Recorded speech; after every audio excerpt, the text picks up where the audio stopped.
বসে থাকতাম দেখার জন্য সেই মুক্তি আপুর সাথে। এবং তার মা কিন্তু আসলে যখনই ছবি দেখতাম, যখনই তার মায়ের কান্না দেখতাম, তখন আমরাও কান্না করে দিতাম। সেই মায়ের কথা জিজ্ঞেস করবো। কয়েকদিন আগে মায়ের জন্মদিন গিয়েছে, আসলে সে কেমন আছে এবং তার জন্মদিন কিভাবে পালন করেছেন, এই বিষয়টা একটু জানতে চাচ্ছি। আমার আম্মার জন্মদিন হচ্ছে 17 জানুয়ারি। আর প্রতিবারই হচ্ছে কি আমার বাবা ঠিক 12টা রাতের, তার আগের দিন রাতের বেলা 12টা-1 থেকে আমার বাবাই সময় নিয়ে আসতেন। তো আমার বাবা মারা যাওয়ার পর থেকে আমার মা কখনো কেক কাটেন না। আর সেজন্য এবারও কেক কাটা হয়নি। তবে সারাটা দিনই আমার মাকে দেয়া হয়েছে। আর সকালবেলা আমরা ঘুম থেকে উঠে আমাদের যে মসজিদের ইমাম আছে ওনাকে ডেকে বললাম, কোরআন খতম দিলেন এবং বাসায় রান্নাবান্না করে তারপরে এতিমখানা না, মাদ্রাসাতে আমরা খাবার ওখানে সবসময় আর কি আমি মেনটেন করি, ওখানে খাবার দাবার পাঠিয়ে দিলাম। তারপরে বিকেলের দিকে আম্মাকে নিয়ে বের হলাম, ফুল কিনে দিলাম আর ঘুরলাম, বেড়ালাম, বাইরে খাওয়া দাওয়া করলাম। এভাবে সারাটা দিন আমার মার পিছনে ছিলাম। আপু, মায়ের সাথে ছোটবেলার ঘোরা কাহিনী, সে তো একসময় ব্যস্ত ছিল অনেক, মাঝে আপনি যখন নাইকন তখন আপনিও ব্যস্ত ছিলেন। ছোটবেলার কোনো ঘটনা আছে যে মায়ের সাথে ঘুরতে গিয়েছেন, দর্শক দেখে আপনার মাকে ছবি তোলার জন্য, এইরকমের কোনো ঘটনা আমরা স্মৃতিচারণ আসলে আপনার মাকে নিয়ে একটু ঘটনা আছে অনেক। হ্যাঁ, আম্মা যখন ঢাকাতে কোনো শুটিংয়ে গেলে আমাকে নিত না। আর আউটডোরে যদি যেত, যে বেশ কিছু দিনের জন্য আউটডোরে যাবে, তখন আমাকে সাথে করে নিয়ে যেতেন আম্মা, আমি যখন ছোট ছিলাম। তো ওখানে দেখতাম যে সবাই শুটিং দেখতে আসতো, পরিবেশটা তখন একটু আনন্দদায়ক ছিল, খুব ভালো লাগতো সবাইকে দেখে, যে আসতো সবাই ছবি তুলতো। তারপরও এটাও দেখতাম যে আমাকে তো ছোট থেকেই সবাই দেখেছে ফিল্মে। আর শুটিংয়ের পরই দেখতাম সবাই একসাথে একত্রিত হয়ে গল্প করছে, সুন্দর একটা সময় কাটাচ্ছে। ওইটা না একটা কেমন যেন মনে হতো যে একটা পরিবার সবাই, হ্যাঁ, এরকম লাগতো। দুঃখের সুখের দুইটা মিলিয়েই বলবো, এখানে সুখ দুঃখ দুইটা একসাথেই আছে। যে শুটিং শেষ করে, আউটডোর থেকে শুটিং শেষ করে যখন ফিরে আসতো সবাই, তখন ইউনিটে সবাই একটু কান্নাকাটি করতো। হ্যাঁ, আমি দেখতাম যে সবাই কাঁদতো, আমার মাও খুব কান্নাকাটি করতো, মার কান্না দেখে আমিও কাঁদতাম। হ্যাঁ, তখন আমারও খারাপ লাগতো যে ওনাদের তো দেখা হবেই, এপিসিতে সবার সাথে সবার দেখা হয়, কিন্তু এই যে একটা আউটডোর ছিল একসাথে থেকে, একটা পরিবারের মতো একসাথে খাবার দাবার, একসাথে আড্ডা গল্প, এই জিনিসটা তারপরে থাকার পরে বাসায় ফেরার টাইম হয়ে গেছে, সবার শুটিং শেষ, তখন একটা কান্নাকাটি এরকম একটা ব্যাপার ছিল। যেমন আমার চাঁদের আলোর সময় আমার মনে আছে যে খাসিয়া উপজাতি সিলেটে, ওখানে যখন আমাদের শুটিং হয়, শুটিং শেষ করে ওদের সাথে আমার কিন্তু খুব খাতির হয়ে যায়। তখন শুটিং শেষ করে যখন বাসায় চলে আসব, তখন ওরাও খুব কাঁদছিল, আমিও কাঁদছিলাম ওদের সাথে সাথে, একটা মায়া হয়ে যায় আসলে। মজার একটা ঘটনা আছে আমার, আম্মার সাথে একটা সিনেমা দেখতে গিয়েছিলাম। তো ওখানে আম্মাকে যখন মা বলে ডাকে, হ্যাঁ, এরকম আম্মাকে জড়ায় ধরে, বাস আমি হলের মধ্যে কান্নাকাটি শুরু করি।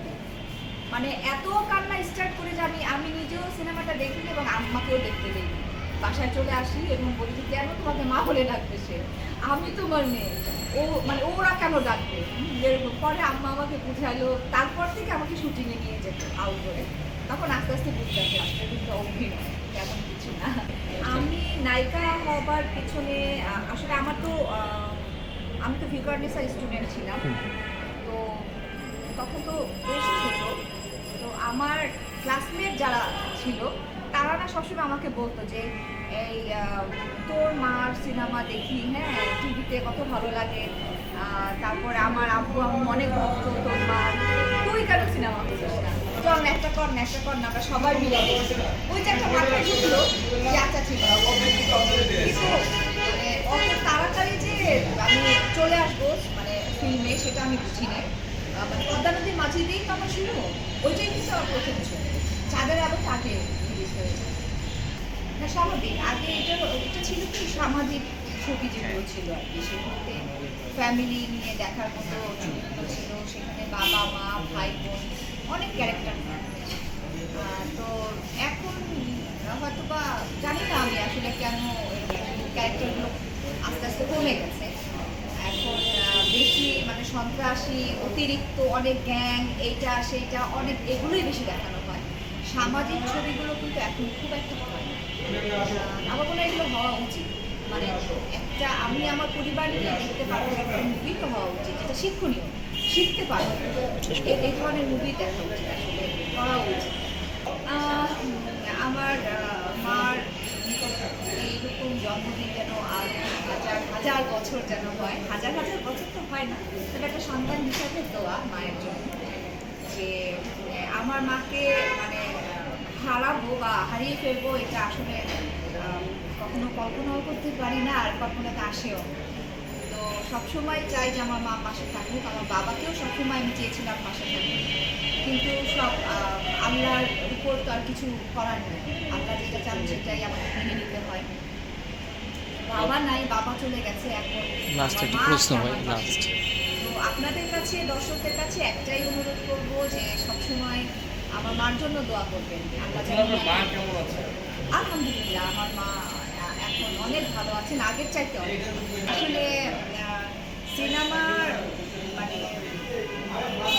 পরিবেশ, গল্প, ডিরেক্টর, কাহিনী সব কিছু মিলিয়ে কিন্তু একটা সুন্দর ছবি তৈরি হয়। তাহলে আমি আছি, কারণ এখন হচ্ছে ইউটিউবের যুগ, কোনো রকম ভুল করা যাবে না। আর এখন এত ট্যালেন্ট মানুষ, মানে ইউটিউব যারা পেজ আছে যাদের, খুব ট্যালেন্ট কিন্তু তারা।